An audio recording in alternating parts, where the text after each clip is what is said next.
जय हिंद साथियों।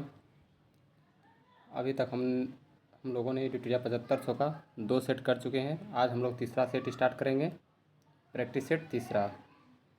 चलिए हम लोग पहला क्वेश्चन को देखेंगे। पंजाब के विलय के समय निम्नलिखित में कौन सा कथन असत्य है, मतलब हमको गलत चूज करना है। ठीक है, बताना है। 29 मार्च 1849 को गवर्नर जनरल की ओर से घोषणा हुई कि पंजाब राज्य समाप्त हो गया है। 1849 में ऐसा बताया गया था, ये सही है। महाराजा दिलीप सिंह की सभी प्रदेश भारतीय ब्रिटिश साम्राज्य का हिस्सा बन गए, ये भी सही था। दिलीप सिंह को 2.5 लाख वार्षिक पेंशन दे दी गई थी, यही वाला जो है आपका गलत है, मतलब ये गलत है। चलिए नेक्स्ट देखते हैं। किस वर्ष भारतीय राष्ट्रीय कांग्रेस कार्यवाही में महिलाओं ने बढ़ चढ़कर भाग लिया था? 1885 में, 1889 में, 1900 में, 1917 में। तो इसका राइट आंसर हो जाएगा 1889 में बढ़ चढ़कर भाग लिया था राष्ट्रीय कांग्रेस की कार्यवाही में। ठीक है। निम्नलिखित में से कौन सा आधुनिक भारतीय इतिहास में घटनाओं का सही कालानुक्रमिक क्रम को इंगित करता है? तो बताया है मार्ले मिंटो सुधार, गांधी इरविन समझौता, अगस्त प्रस्ताव, जालियांवाला बाग त्रासदी। मार्ले मिंटो देखे कब आया है? मार्ले मिंटो 1909 में। गांधी इरविन कब हुआ है? 1931 में। जालियांवाला बाग कब हुआ है? 1919 में। अगस्त प्रस्ताव 1942 में। अब देखते हैं सबसे पहले कौन हुआ है। तो मार्ले मिंटो हो गया 1 नंबर, फिर देखेंगे 2 नंबर में जालियांवाला बाग हत्याकांड है, फिर 3 नंबर में गांधी इरविन है, और 4 नंबर अगस्त प्रस्ताव है। देखते हैं मार्ले मिंटो सुधार ये हो गया, फिर जालियांवाला बाग हत्याकांड, फिर गांधी इरविन है, अगस्त प्रस्ताव है। इसका राइट आंसर सी हो जाएगा। चलिए अब देखते हैं भारत छोड़ो प्रस्ताव निम्नलिखित किसने अनुशंसा की? भारत छोड़ो का प्रस्ताव जो था ये किसने अनुशंसा किया था? तो ऑप्शन देखना है। सरदार वल्लभ भाई पटेल, JB कृपलानी, अबुल कलाम आज़ाद, जवाहरलाल नेहरू। तो जवाहरलाल नेहरू। तो भारत छोड़ो का प्रस्ताव का निम्नलिखित में किसने अनुशंसा किया? तो जवाहरलाल नेहरू ने इसका अनुशंसा किया। इसमें और भी कुछ पॉइंट है, उसको देख लेते हैं। कहेगा भारत का एकीकरण, भारत में जो रियासतें थे उसको मिलाने का काम कौन किया था? तो सरदार वल्लभ भाई पटेल एकता का प्रतीक इसको मानते हैं। अबुल कलाम आज़ाद सबसे युवा अध्यक्ष जो थे कांग्रेस के, वो अबुल कलाम आज़ाद बने, और लगभग ये 6 वर्ष तक रहे थे। ठीक है। अब देखिए इसमें जवाहरलाल नेहरू, ये नेशनल हेराल्ड पुस्तक का लेखक जवाहरलाल नेहरू है। डिस्कवरी ऑफ इंडिया लिखे हैं। JB कृपलानी ये लिखे हैं कांग्रेस का इतिहास। अबुल कलाम आज़ाद बता ही दिए। अब आगे बढ़ते हैं। किस स्वतंत्रता सेनानी ने लाठी और अखाड़ा क्लब की स्थापना की थी? चंद्रशेखर आज़ाद, सचिंद्र सान्याल, मास्टर सूर्य सेन, बाल गंगाधर तिलक। तो इसका राइट आंसर आपका हो जाएगा बाल गंगाधर तिलक। सेन कहता है बाल गंगाधर तिलक जो है स्वतंत्रता संग्राम सेनानी ने लाठी और अखाड़ा क्लब की स्थापना बाल गंगाधर तिलक ने किए थे। और अब इसमें देखिए चंद्रशेखर आज़ाद ये जो थे गरम दल के थे, और सचिंद्र सान्याल ये HRA हिंदुस्तान रिपब्लिक एसोसिएशन का गठन किए थे 1924 में। ठीक है। बाल गंगाधर तिलक इनका 2 पत्रिका था, एक मराठा और एक केसरी।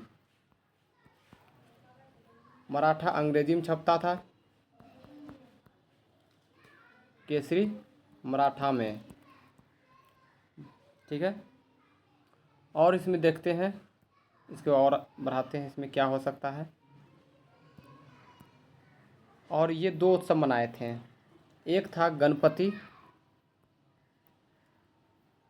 दूसरा शिवाजी शिवाजी महोत्सव। पहले भगवान आएंगे 1893 और ये 1895 में, ठीक है।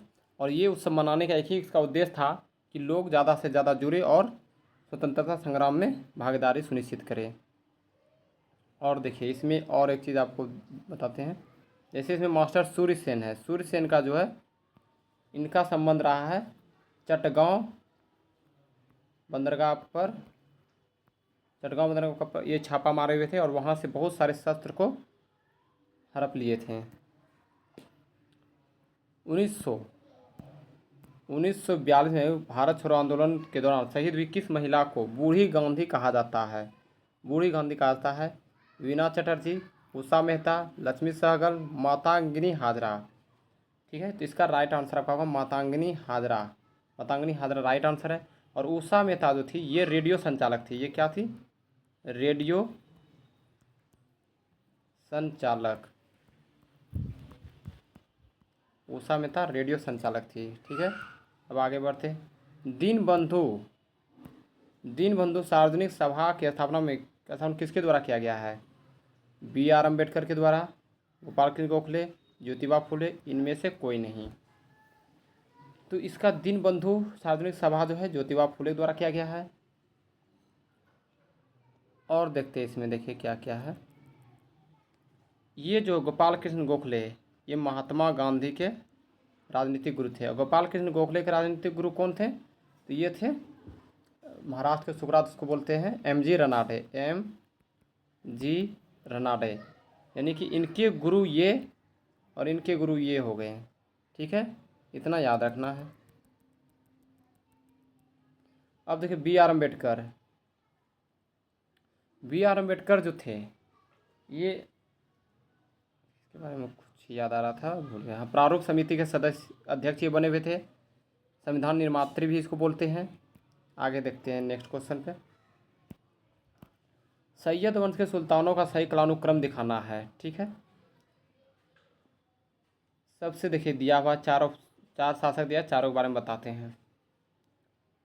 खिज्र खां, मोहम्मद शाह, मुबारक शाह, अलाउद्दीन आलम शाह। तो सबसे पहले आपका खिज्र खां आ जाएगा 1 नंबर। उसके बाद मुबारक शाह आएंगे 3 नंबर। फिर आएगा मोहम्मद शाह यानी 2 नंबर। फिर आएगा अलाउद्दीन आलम शाह यानी कि 1 3 4 2 4 1 3 2 4, यानी इसका राइट आंसर ये हो जाएगा।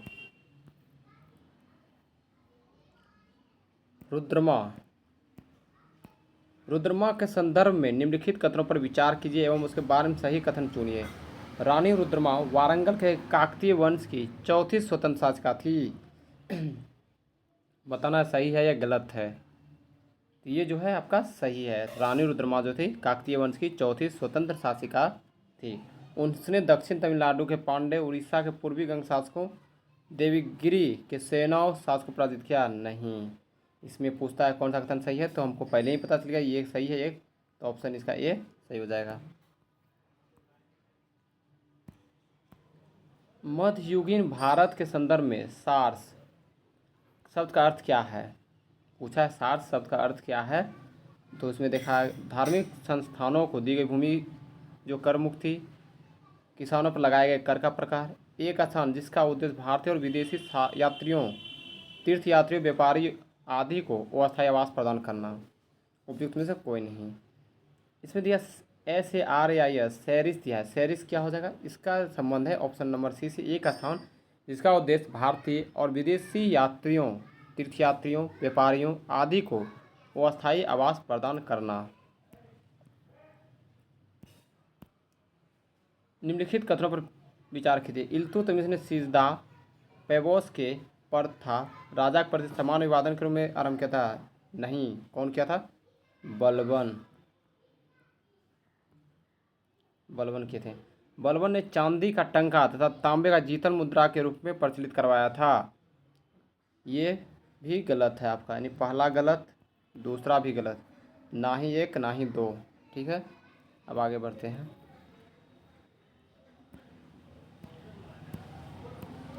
निम्नलिखित में से कौन गुप्तकालीन प्रशासनिक विभाजन का सही अनुक्रम है? तो आपका हो जाएगा भुक्ति, विषय, विधि, ग्राम। आपका ये राइट आंसर है, बाकी सब नहीं है, इसको काट दीजिए, आपका एक ही सही है।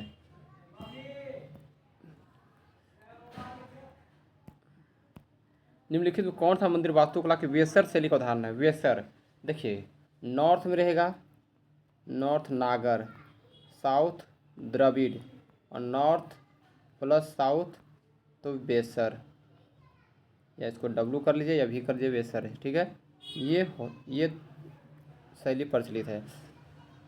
तो इसमें देखिए मंदिर का नाम दिया, आप मंदिर के अनुसार इसको छांट सकते हैं। होलेश्वर मंदिर है, कंदरिया महादेव का एमपी में है, खजुराहो। श्री राम मंदिर अयोध्या, ये दोनों आपका कहाँ का है? ये यूपी हो गया, ये एमपी हो गया, और ये दोनों उत्तर भारत का है, नॉर्थ इंडिया। होलेश्वर मंदिर एक बच गया, ये आपका साउथ का है, साउथ इंडिया, नॉर्थ और साउथ के बीच का है। तो यही क्या होगा आपका वेसर शैली का उदाहरण हो जाएगा, ठीक है। आगे बढ़ते हैं। प्राचीन भारत के इतिहास के संदर्भ में भवभूति, हस्तिमल तथा क्षेमेश्वर क्यों प्रसिद्ध थे? नाटककार के लिए, दार्शनिक थे, जैन संत थे, मंदिर वास्तुकार थे। तो ये भवभूति और हस्तिमिल तथा क्षेमेश्वर जो थे ये नाटककार थे, नाटक करके लोगों का मनोरंजन करवाते थे। भारतीय संविधान की प्रस्तावना में उल्लिखित सही क्रम कौन सा है? तो इसमें देखना समाजवादी, पंथ निरपेक्ष, संपूर्ण प्रभु, संपन्न, लोकतंत्रात्मक। संपूर्ण प्रभु, संपन्न, समाजवादी, पंथ निरपेक्ष, लोकतंत्रात्मक। तो आपका यही बी नंबर राइट आंसर है। जब प्रस्तावना पढ़िएगा तो उसमें ये आपका दिया रहेगा, लेकिन आपका ऊपर बाकी नीचे दोनों गलत है, बीच वाला बी नंबर ऑप्शन सही है। अब आगे बढ़ते हैं। पंचायती राज के बारे में कौन सा कथन क्या है? सत्य है, मतलब सत्य बताना है। पंचायत समिति और जिला परिषद अध्यक्ष प्रत्यक्ष निर्वाचित सदस्यों से गठित होते हैं। पंचायत स्तर चुनाव लड़ने की न्यूनतम आयु 18 है, 21 वर्ष है, ठीक है। ये हो गया यहीं पर आपका गलत। पंचायत राज संस्थाओं का चुनाव राज्य चुनाव आयोग के पर्यवेक्षण में होता है, एकदम सही है। आपका ये वाला गलत और ये वाला गलत, उपयुक्त में से कोई नहीं, तो ये तो ऐसे भी गलत, तो ऑप्शन नंबर सी आपका राइट आंसर हो जाएगा। केंद्र और राज्य के मध्य बोला है, केंद्र और राज्य के मध्य वैधानिक शक्तियों का बंटवारा किस अनुसूची में वर्णित है? देखिए 5वीं में जनजाति हो जाएगा,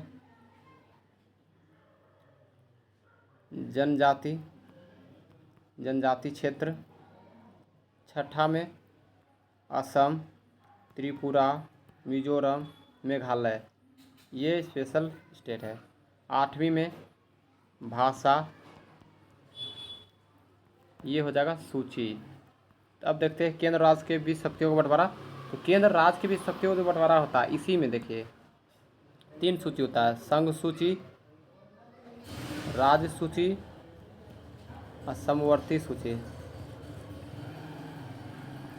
सूची। तो यही जो होता है, देखिए संघ के पास अलग पावर है, राज्य के पास अलग पावर है, और इसमें जो है दोनों को पावर है, इसलिए जो मध्य वैधानिक शक्ति का बंटवारा का वर्णन किया गया है, ये आपका किसमें हो जाएगा? तो आपका आंसर हो जाएगा ऑप्शन नंबर डी, ठीक है। अब आगे बढ़ते हैं। अब देखिए मौलिक अधिकारों को लागू करने के लिए किसी न्यायालय द्वारा जारी किया जा सकता है, तो उसको क्या बोलेंगे? डिक्री, अध्यादेश, समादेश, अधिसूचना। अध्यादेश राष्ट्रपति निकालेगा 123 के तहत, ठीक है। कब निकालता है? जब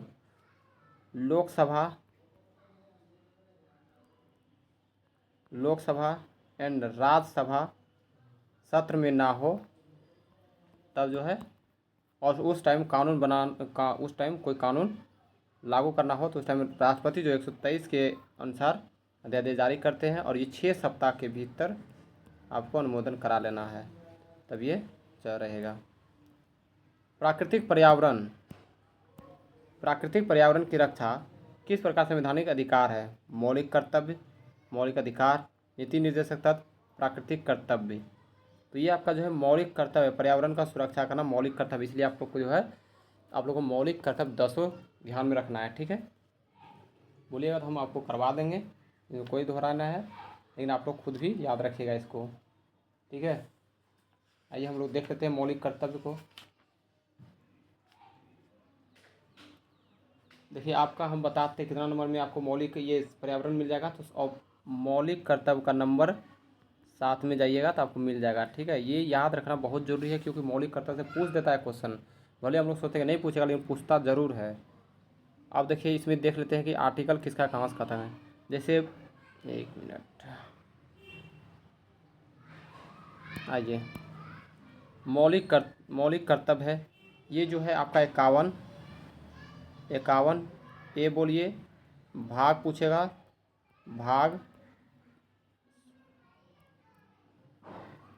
4 को या 4 ए हो जाएगा, ठीक है। और ये हो जाएगा भाग 3, अनुच्छेद पूछेगा तो 12 से 35, ये भाग नीति निर्देशक तत्व, ये भी भाग 4 होगा।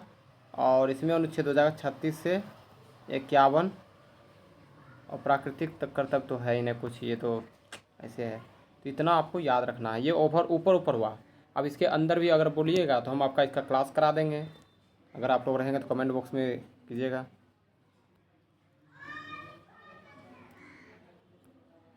भारतीय ध्वज संहिता के प्रावधानों के अनुसार भारतीय निकाय के मानकों लागू करने के लिए निम्नलिखित में से निकायों में से कौन सा प्रभारी है? गृह मंत्रालय, विदेश मंत्रालय, भारतीय मानक ब्यूरो, सुप्रीम कोर्ट, ठीक है। तो इसमें जो होता है भारतीय ध्वज संहिता के अनुसार भारतीय निकाय के मानक जो हुई है लागू करने के लिए, ये आपका कौन करेगा? भारतीय मानक ब्यूरो करता है, ठीक है। आगे देखते हैं। अब इसमें बताना है कौन सुमेलित नहीं है, ठीक है। शुष्क वन अनुसंधान, शुष्क है, सूखा कहाँ रहेगा? जोधपुर। हिमालय वन, हिमालय कहाँ रहेगा?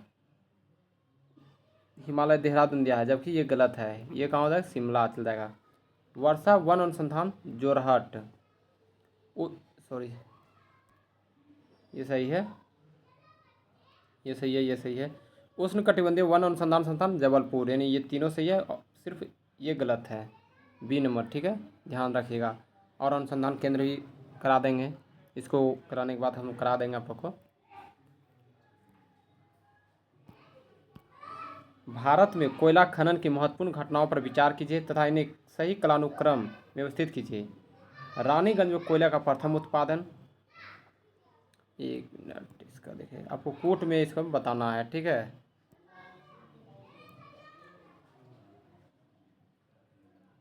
रानीगंज में कोयला प्रथम उद्घाटन, कोल इंडिया लिमिटेड की स्थापना, कोयला खदान का राष्ट्रीयकरण, राष्ट्रीय कोयला विकास निगम की स्थापना। इसमें आपका राय पहले हो जाएगा रानीगंज, दूसरा में ये हो जाएगा राष्ट्रीय कोयला, तीसरा में कोल इंडिया हो जाएगा, तीसरा में कोयला हो जाएगा, चौथा में कोल इंडिया हो जाएगा।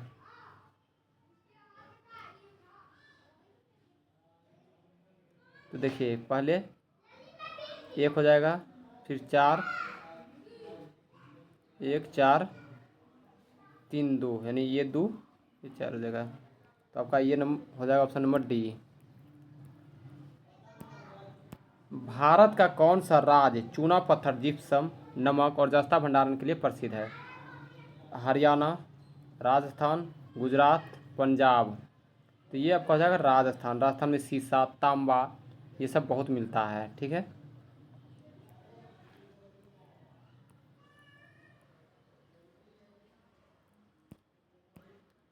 भारत की 2011 की जनगणना के अनुसार भारत की नगर जनसंख्या प्रतिशत कितना था? 30.5, 31.2, 31.8, ऑप्शन कोई नहीं। तो आपका राइट आंसर 31.2 हो जाएगा, ठीक है। सेंसेक्स भी हम करा देंगे आप लोग को। चलिए आगे बढ़ते हैं। नैनो टेक्नोलॉजी का जनक किसको बोला गया? नैनो टेक्नोलॉजी का जनक लिनिस पॉलिंग को, आर्थर वेनबर्ग को, रिचर्ड फेनमैन को, निकोला टेस्ला को। तो आपका राइट आंसर रिचर्ड फैनमैन को। निम्नलिखित में से रॉकेट किस सिद्धांत पर कार्य करता है? निम्नलिखित में रॉकेट किस सिद्धांत पर कार्य करता है? तो ये आपका हो जाएगा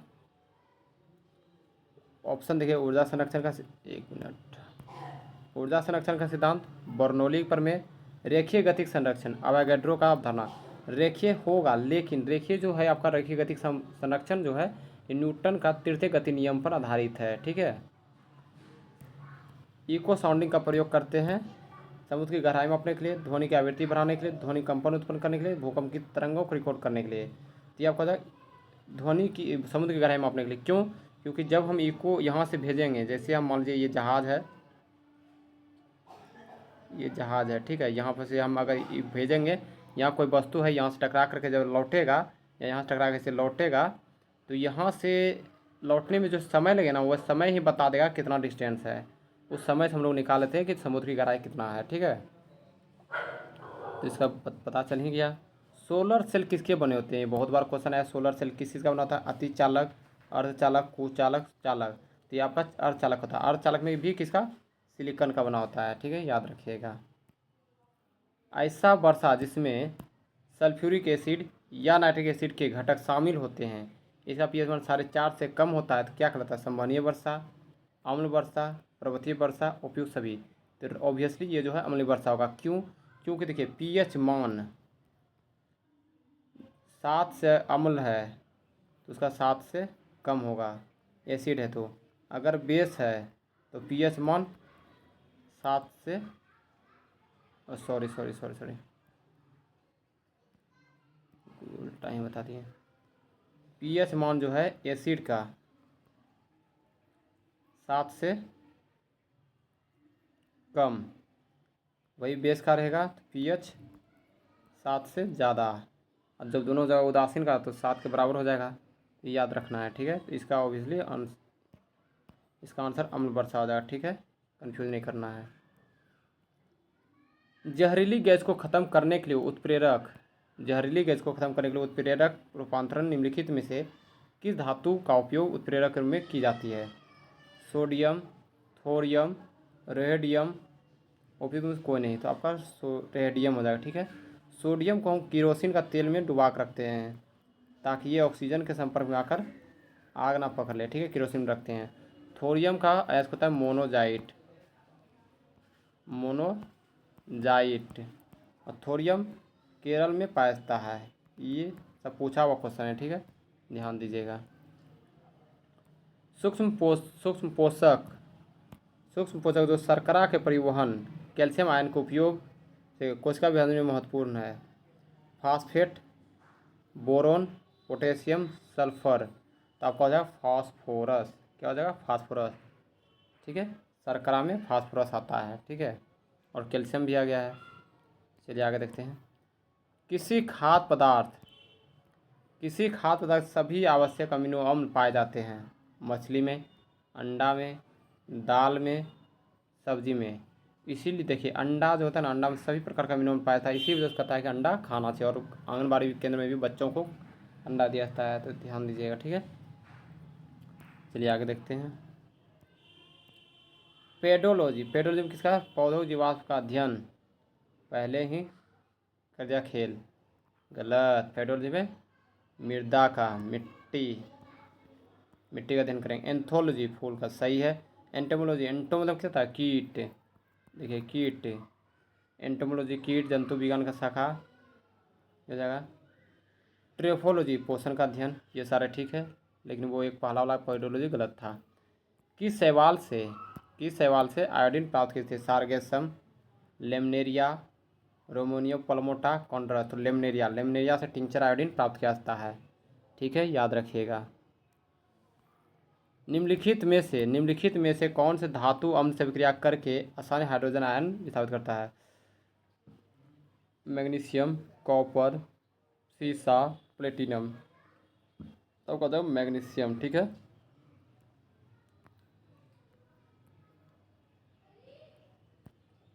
हरगोविंद खुराना को किस आविष्कार के लिए सम्मानित किया गया था? प्रोटीन संश्लेषण के लिए, जीन के संश्लेषण के लिए, नाइट्रोजन क्षार के संश्लेषण के लिए, इनमें से कोई नहीं। तो इसको कृत्रिम जीन के लिए दिया गया था, जीन संश्लेषण के लिए इसको नोबेल पुरस्कार दिया गया था हरगोविंद खुराना को। ठीक है, निम्नलिखित में से कौन सा पौधा कीट पकड़ता है? स्लाइलैक्स, नीरियम, नेफेंथेस, एकेसिया। तो आपका इसका राइट आंसर हो जाएगा नेफेंथेक्स। कि पौधा कीट पकड़ता है, कौन सा पौधा कीट को पकड़ता है? तो नेफेंथेस। ठीक है, अब आइए आगे देखते हैं। किस विटामिन कमी से सीलियक रोग होता है? बोला है किस विटामिन की कमी से सीलियक रोग होता है? Vitamin C, vitamin B12, vitamin E, vitamin K. कल भी हम बताए थे विटामिन का जो खोज किया था वो कौन किया था? हंक किए थे।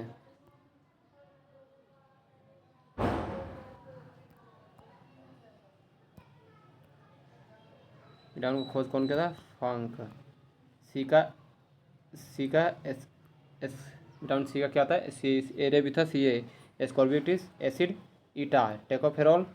B12 का साइनोकोबालामिन हो जाएगा, साइनोकोबालामिन। ठीक है, विटामिन के एरेबिथस, ये के ईटा के ईटा टेकोफेरॉल। तो इसका विटामिन के का कैल्सीफेरॉल, साइनो याद अभी नहीं रहा है, तो ये तीन को है।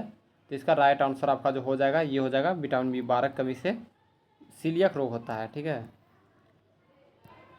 कोशिका में मौजूद जेली जैसा तरल पदार्थ कहलाता है? जीव द्रव, बहिर्द्रव, केंद्रक द्रव, कोशिका द्रव। तो जीव द्रव कोशिका में मौजूद जेली सा बोलेगा, कोशिका में तो कोशिका द्रव। ऐसे देखिए कोशिका में होता जीव द्रव ही है, लेकिन उसमें डिपेंड करता है। जैसे मान लीजिए कोशिका हो गया, ये केंद्रक हो गया, यहाँ ऐसे ऐसे पाया जाएगा, तो ये हो जाएगा कोशिका द्रव। ठीक है, का द्रव, लेकिन यही यहाँ पाया जाएगा, ये हो जाएगा केंद्रक द्रव। ये केंद्रक द्रव हो जाएगा, लेकिन ये दोनों मिला देंगे तो जीव द्रव हो जाएगा। ठीक है, पादपों की विभिन्न प्रजातियों के दीर्घकालीन संरक्षण का तकनीक कौन सी है? Gene bank, in vitro gene bank, field gene bank, cryo bank. तो आपका राइट आंसर इसमें हो जाएगा इन विट्रो जीन बैंक। ठीक है, आगे आइए। पर्यावरण निष्पादन सूचकांक सर्वप्रथम कब जारी किया गया था? 2002 में, 2003 में, 2004 में, 2010 में। तो इसमें बताना है 41 पर्यावरण निष्पादन सूचकांक जो सर्वप्रथम जारी किया गया था, ये 2002 में किया गया था। ठीक है, इसका राइट आंसर 2002 है।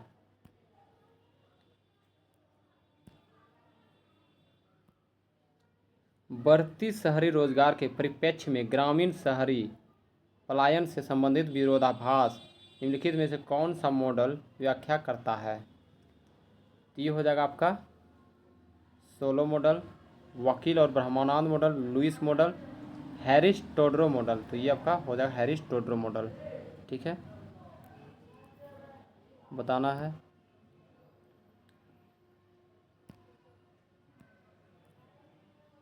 इसमें एक तरफ चित्रकार दिया और पूछा राज, किस राज से कौन सा चित्रकारी बिलोंग करता है?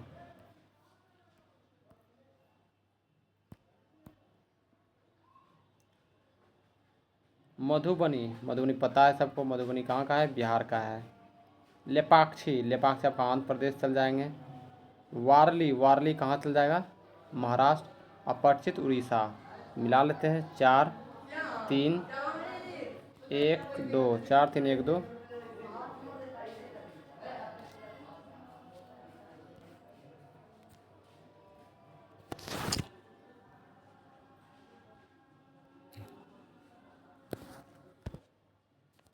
कोई ना कोई लग ही देता है, नुकसान देखते हैं।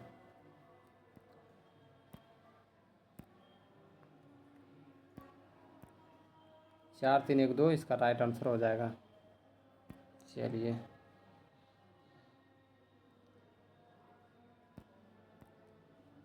फिलिप वर्क निम्नांकित में किसके मत संबंध स्थापित करता है? कर और मुद्रास्फीति और बेरोजगारी, मुद्रापूर्ति और कुल मांग, उत्पादन का मूल्य और लागत।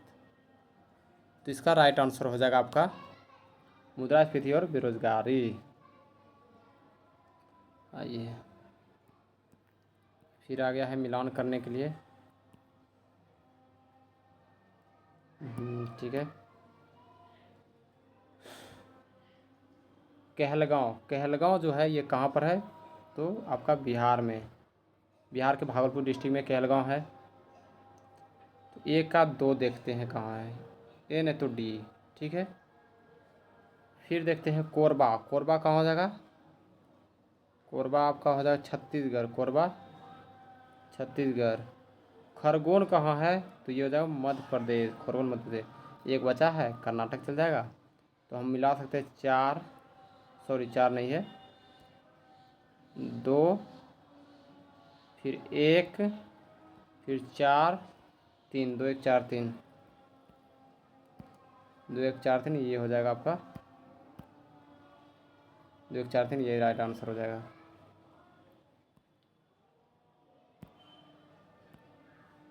निम्नलिखित जोड़ों में से कौन सा जोड़ सुमिलित नहीं है, कौन सही नहीं है, ये बताना है। ठीक है। Adam Smith wealth of nation सही है। James second general theory of employment and interest in money, ये सारा लुसेंट का दिया हुआ है। लुसेंट हम पॉलिटी होगा तो आज से स्टार्ट करवाएंगे आप लोग को। गुन्नार मिडल एशियन ड्रामा, ठीक है, आपका ये भी सही है। Karl Marx principle of political economy and taxation, ये गलत है। ठीक है, आगे बढ़ते हैं। अफस्पा FSP ये पहली बार कहाँ लगाया था? दिया है ऑप्शन मणिपुर, जम्मू कश्मीर, पंजाब में, पूर्वोत्तर राज्य में। तो इसका आपका हो जाएगा पूर्वोत्तर राज्य में अफस्पा लगाया गया था। मोर भारत का राष्ट्रीय पक्षी कब घोषित किया गया? मोर को जो भारत का राष्ट्रीय पक्षी कब घोषित किया गया? 1959, 1961, 1965, 1963। तो ये हो जाएगा 1963। ठीक है।